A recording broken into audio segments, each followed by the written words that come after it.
yung kaibigan natin. Magandang tanghali mga kaibigan. Ito yung isang kaibigan natin na naka-wheelchair, si tatay. Lagi nating naabutan. Aabutan natin siya ngayon. Tay, saan ka na uwi? Sa? 8th Street? Kaya mo bitin yan?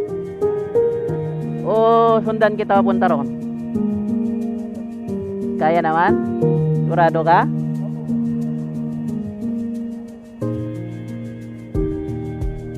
God bless po. Sana makatulong.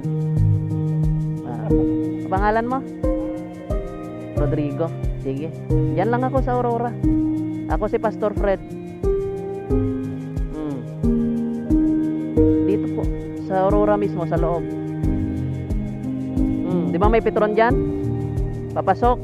Sa pinakadulo, subdivision, Aurora yon. Tanungin mo lang dyan. Si bahay ni Pastor Fred. Alvarez kamo.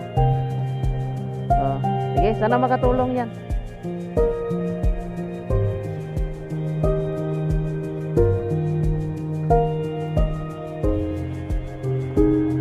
Ayun, lagi nating naabutan yan si kuya, no, na lagi nating nadadaanan dito sa lugar natin. So kahit pa paano, nabibigyan natin siya ng kaunting tulong. Lumalaban siya kahit pa paano sa sitwasyon niya na ganun. Sana makatulong sa kanya yon, yung binigay natin.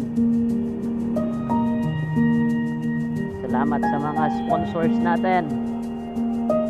Alvarez General Trading,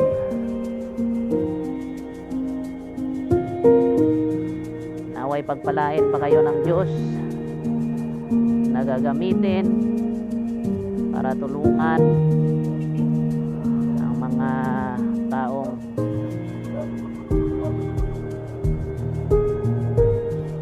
medyo salat sa pamumuhay.